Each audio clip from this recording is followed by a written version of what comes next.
नमस्कार प्यारे बच्चों, आज हम लोग बात करने वाले हैं बीएमएस सेकेंड प्राफ्ट के अंतर्गत जो संहिता अध्ययन का जो हम लोग का चरक संहिता का सूत्र स्थान का 20वां चैप्टर है, अर्थात महारोग अध्याय। जैसा कि चैप्टर का नाम है चैप्टर नंबर 20 महारोग अध्याय, उसके बारे में बात करेंगे। उसका हम लोग फर्स्ट लेक्चर आज अटेंड करेंगे और बाकी बचा हुआ नेक्स्ट लेक्चर में कंप्लीट कर देंगे। तो आइए देखते हैं कि चरक संहिता का सूत्र स्थान का 20वां चैप्टर अर्थात महारोग अध्याय से संबंधित क्या क्या चीजें सिलेबस में है। तो हम लोग को पहला पॉइंट जो पढ़ना है सिलेबस में, जो पहला पॉइंट है अध्याय परिचय। तो आप देखेंगे सेकंड प्राफ्ट में हर एक चीज में पूछा गया पहला पॉइंट अध्याय परिचय, अर्थात जो चैप्टर का नाम है उस चैप्टर के बारे में आप क्या जानते हो, उसका इंट्रोडक्शन। तो अध्याय परिचय, परिचय मतलब होता है इंट्रोडक्शन, तो इसके बारे में जानना जरूरी है क्योंकि वाइवा की पॉइंट ऑफ व्यू से वेरी वेरी इंपॉर्टेंट है कि महारोग से आप क्या समझते हैं। तो जैसा देख रहे हैं कि अध्याय परिचय में क्या लिखेंगे कि महारोग अध्याय, चैप्टर का नाम क्या है महारोग अध्याय। तो यहाँ पर महारोग अध्याय को जानने से पहले हम लोग को ये जानना है कि इससे पहले वाला चैप्टर, एक चैप्टर जस्ट पहले वाला क्या था, चरक सूत्र 19। तो 20 से पहले क्या है, चरक सूत्र 19 जो कि अष्ट उदरी अध्याय। क्या है, अष्ट उदरी अध्याय, अर्थात 8 उदर रोग से संबंधित जो अध्याय है उसमें क्या है, वातादि जन्य जो सामान्य जो रोगों हैं, अर्थात वातादि जन 48 सामान्य रोगों की बात की गई है और जो कि संक्षिप्त रूप में है। जो सामान्य रोग है उनका सामान्य रूप से वर्णन किया गया। सामान्य रोग की कितनी संख्या होती है, 48 होती है। एमसीक्यू के पॉइंट ऑफ व्यू से वेरी वेरी इंपॉर्टेंट है ये वाला पॉइंट। सामान्य रोगों की संख्या होती है 48। तो ये तो बात होगी चरक सूत्र 19 में, लेकिन हम लोग बात कर रहे हैं कि महारोग अध्याय है, इसका मतलब 19 के बाद 20 आता है। तो 20वें अध्याय में उसी का विशिष्ट रूप में वर्णन है। जो 19वें चैप्टर में सामान्य रूप से वर्णन है, वहीं 20वें चैप्टर में महारोग अध्याय में उसका विशिष्ट रूप से वर्णन है। तो यहाँ पर क्या 20वें अध्याय में, महारोग अध्याय में वातादि जन्य जो विशिष्ट रोग लिखेंगे। चरक सूत्र 19 में वातादि जन्य जो का सामान्य जो रोग थे उनका वर्णन था, लेकिन चरक सूत्र 20 में वातादि जन्य विशिष्ट रोगों का वर्णन किया गया है। अब बात करें कि इस चैप्टर में किसका वर्णन किया गया है, किस तरह के रोगों का वर्णन किया गया है। तो यहाँ नानात्मज रोगों की बात की गई है। चरक सूत्र 20 में नानात्मज रोगों की मुख्यतः बात की गई है। इसका हम लोग डिटेल में बात करेंगे। नानात्मज रोग क्या होते हैं, आपके शॉर्ट क्वेश्चन में श्योर पूछे जाते हैं कि नानात्मज रोग को एक्सप्लेन करिए। तो नानात्मज रोग की सामान्य बात करें, इसकी संख्या जो है 120 होती है, 120। तो यहाँ पर देखेंगे 120 संख्या तो टोटल हो गई, लेकिन नानात्मज में भी देखेंगे वात नानात्मज रोगों की संख्या 80 होती है, पित्त नानात्मक रोगों की संख्या 40 होती है और कफ नानात्मक रोगों की संख्या 10 होती है। तो 8 4 12,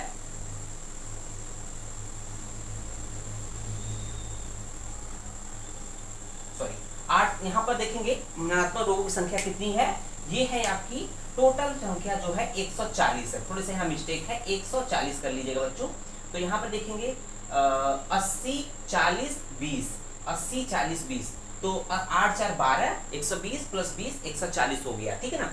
तो ये थोड़ा सा करेक्शन कर लीजिएगा आप। और उसमें देखेंगे ये तो हो गया आपका अध्याय परिचय। अध्याय परिचय के बाद हम लोग देखेंगे सेकेंड पॉइंट जो सिलेबस में है आपके, वो है सिद्धांत विवरण।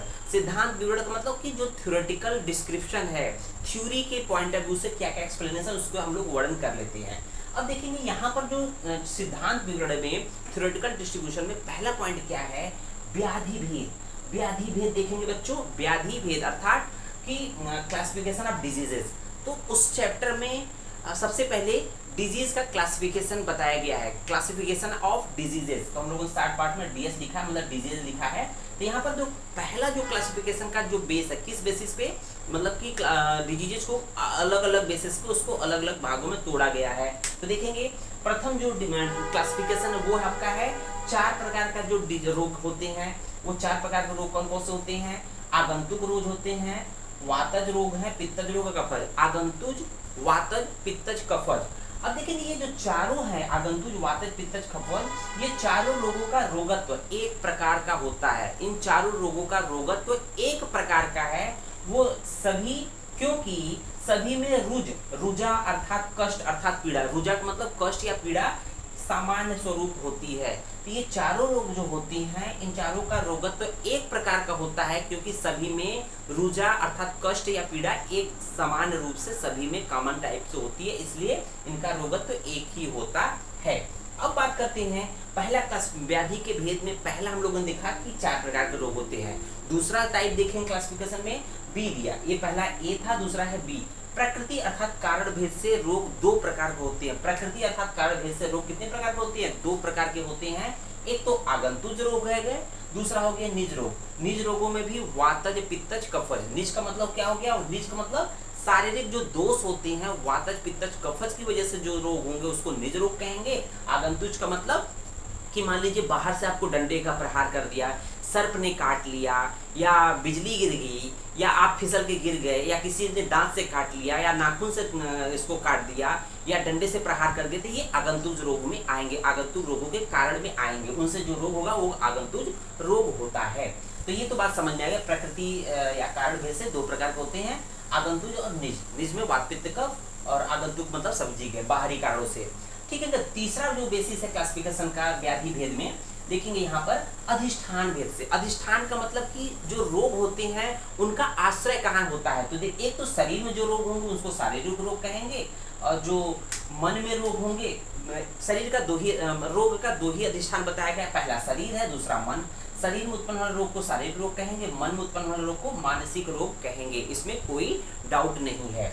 तो चौथा जो बेसिस है क्लासिफिकेशन व्याधि भेद का, क्लासिफिकेशन डिजीज का, वो है प्रकृति, अधिष्ठान, लिंग, आयतन भेद से।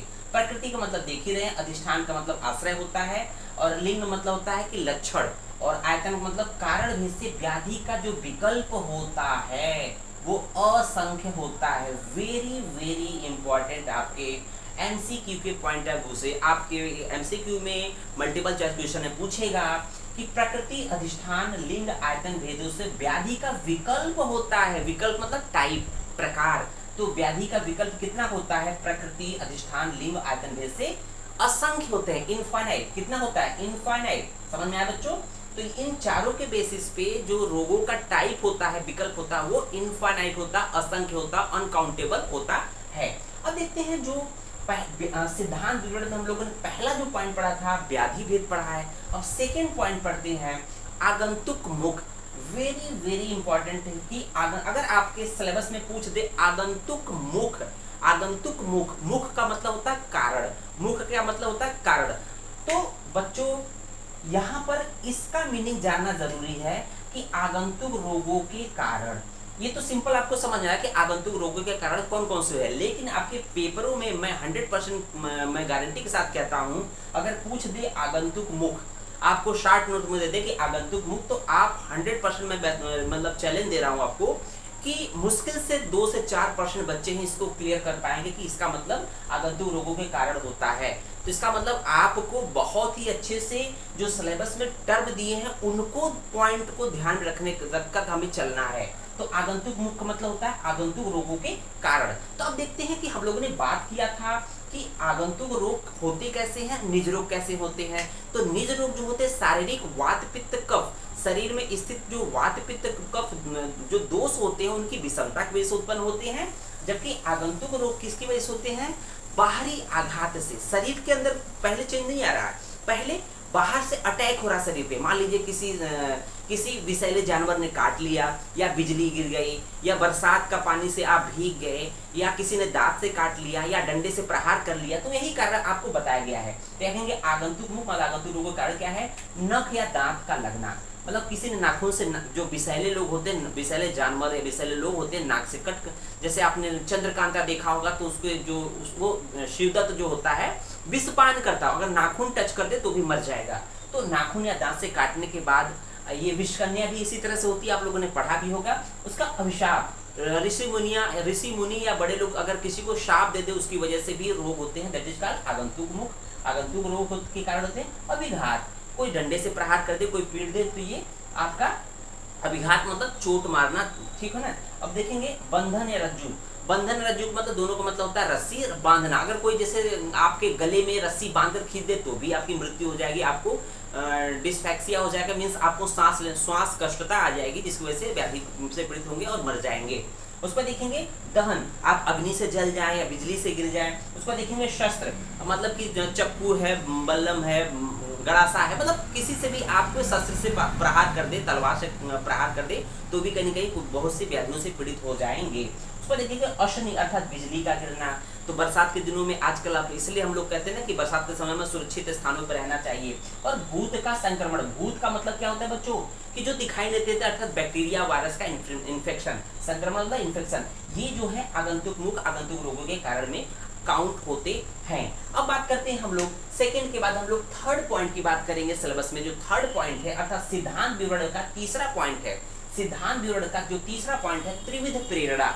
वेरी वेरी इंपॉर्टेंट है बच्चों, त्रिविध प्रेरणा। क्यों इंपॉर्टेंट है, क्योंकि यहाँ जो टर्म है प्रेरणा, ये प्रेरणा अगर आपको, फिर से मैं वही चैलेंज देता हूँ कि एग्जाम में अगर पूछ दे त्रिविध प्रेरणा, क्योंकि संहिता में प्रेरणा शब्द है, इसका मतलब होता है त्रिविध कारण, रोगों के 3 कारण। इसका मतलब होता है रोगों के 3 कारण। एग्जाम में रोगों के 3 कारण दे तो शायद आप पहचान जाओगे, लेकिन अगर एग्जाम में पेपर में त्रिविध प्रेरणा दे तो अब मैं 100% गारंटी के साथ कहता हूं कि हर मैक्सिमम बच्चे 2-4 बच्चों को छोड़कर धराशायी होंगे, पस्त हो जाएंगे, हस्त हो जाएंगे। तो इसका मतलब कि हम लोग को यहाँ पर बहुत अच्छे समझना है। इसका मीनिंग क्या है, 3 इटियोलॉजिकल फैक्टर, 3 इटियोलॉजिकल फैक्टर्स। तो यहाँ देखेंगे आगंतुक किसके फैक्टर्स, मतलब रोगों के 3 कारण कौन कौन से होते हैं। तो हम लोग मुख्यतः यहाँ पर 2 प्रकार रोग की बात किए हैं, एक तो आगंतुक रोग, दूसरा है निज रोग। इसका मतलब आगंतुक रोग और निज रोग के मुख्यतः 3 कारण होते हैं। तो अब समझ में आया। तो त्रिविध प्रेरणा का मतलब कि आगंतुक व निज रोगों के मुख्यतः 3 कारण होते हैं। तो यहाँ पर 3 कारण कौन कौन से बच्चों, इसको बहुत अच्छे से ध्यान दीजिए, पढ़िएगा। पहला है असात्म इंद्रियार्थ संयोग, इसका डिटेल में हम लोगों ने पढ़ा भी है। दूसरा है प्रज्ञापराध है, तीसरा है परिमाण है। तो परिमाण है, तो ये 3 चीजें आपको ध्यान रखना है कि त्रिविध प्रेरणा में 3 चीजें आएंगी, असात्म इंद्रियार्थ संयोग, प्रज्ञापराध और परिमाण। ठीक है ना, इससे हम लोग का ये पॉइंट क्लियर हो गया। अब देखेंगे तीसरा के बाद चौथा जो सिद्धांत विवरण चौथा पॉइंट है वो है सामान्य तथा नानात्मक विकार का वर्गीकरण। तो यहाँ पर देखेंगे सामान्य तथा नानात्मक विकार, विकार का मतलब क्या होता है, रोग, विकार का मतलब क्या होता है, रोग, डिजीज। ठीक है ना, तो सामान्य रोग और नानात्मक रोग। तो हम लोग को देखना है कि सामान्य रोग क्या होते हैं। सामान्य रोग का मतलब कि वात पित्त कफ के द्वारा उत्पन्न जो सामान्य तरीके से जो उत्पन्न होते हैं रोग, उसके बारे में बात कर रहा है। तो वात पित्त कफ के द्वारा उत्पन्न रोग जो होते हैं सामान्य रोग कहलाते हैं। इसका वर्णन कहाँ हुआ है, चरक सूत्र 19 में। चरक सूत्र 19 में इसका वर्णन आया है। और रोगों की सामान्य रोगों की संख्या कितनी बताई गई है, तो ये आपका एमसीक्यू के पॉइंट है, उसे नोट कर लीजिएगा। 48 सामान्य रोगों का वर्णन किया गया है। अब देखेंगे नानात्मक विकार क्या है। देखेंगे जो टर्म, जो शब्द नानात्मज, नानात्मज मतलब न आत्मज, ध्यान दीजिएगा। नानात्मज का मतलब क्या होता है, देखेंगे ना मतलब न आत्मज। आत्मज का मतलब होता है कि न मतलब कि न कहने का मतलब कि जोड़ देके कह रहा है कि ये जो रोग होते हैं ये केवल और केवल, चाहे वात की वजह से होंगे तो केवल वात की वजह से, या केवल पित्त की वजह से, या केवल कफ की वजह से होंगे। ऐसा नहीं होगा कि वात पित्त कफ सबकी वजह से होंगे, तो ओनली वन वात की वजह से। तो इसलिए इसको केवल वात की वजह से, या केवल पित्त की वजह से, या केवल कफ की वजह से जो उत्पन्न रोग होते हैं उसको क्या कहते हैं, नानात्मज रोग कहते हैं। इसमें ऐसा नहीं होगा कि वात पित्त की वजह से होंगे, वात कफ की वजह से होंगे, वात पित्त कफ की वजह से, नहीं, ऐसा नहीं है। सिर्फ वात की वजज से जो रोग होंगे उसको वातनात्मक रोग कहेंगे, सिर्फ पित्त की वजह से जो रोग होंगे उसको पित्तनात्मक रोग कहेंगे, सिर्फ कफ दोष की वजह से जो रोग होंगे उसको कफनात्मक रोग कहेंगे। तो ये समझ में आ गया बच्चों, ना प्लस न आत्मज, अर्थात नहीं सिर्फ आत्मज, नहीं वल्ली आत्मज, सिर्फ आत्मज मतलब कि सिर्फ और सिर्फ सिंगल दोष की वजह से जो रोग होते हैं उसको बोलते हैं नानात्मक विकार। अब इसके वर्गीकरण की बात करते हैं तो देखेंगे इसका जो वर्णन है, जिस ये चैप्टर 20वें चैप्टर की बात करें तो उसी में चरक सूत्र 20 में इसका वर्णन आया है। और इसमें यहाँ पर 140 नानात्मक रोगों की बात की गई है, 140 नानात्मक रोगों की बात की गई है। ठीक है ना, 140 में हम लोगों ने पहले भी वर्गीकरण कर चुके हैं। तो यहाँ देखेंगे 80 जो है वातनात्मक रोग होते हैं। 80 कितने होते हैं, 80 वातनात्मक रोग हैं, 40 जो होते हैं पित्तनात्मक रोग हैं, और 20 जो होते हैं कफनात्मक रोग हैं। तो 8 4 12, 12 2 14, अर्थात 140 टोटल ये हो जाएंगे। ये कितने हो जाएंगे 140 हो जाएंगे। तो इस तरह से हम लोग का पार्ट 1 कंप्लीट होता है बच्चों। उम्मीद है आपको वीडियो बहुत अच्छे से समझ में आया होगा और हम लोग सेकेंड लेक्चर तुरंत ही बनाएंगे। धन्यवाद।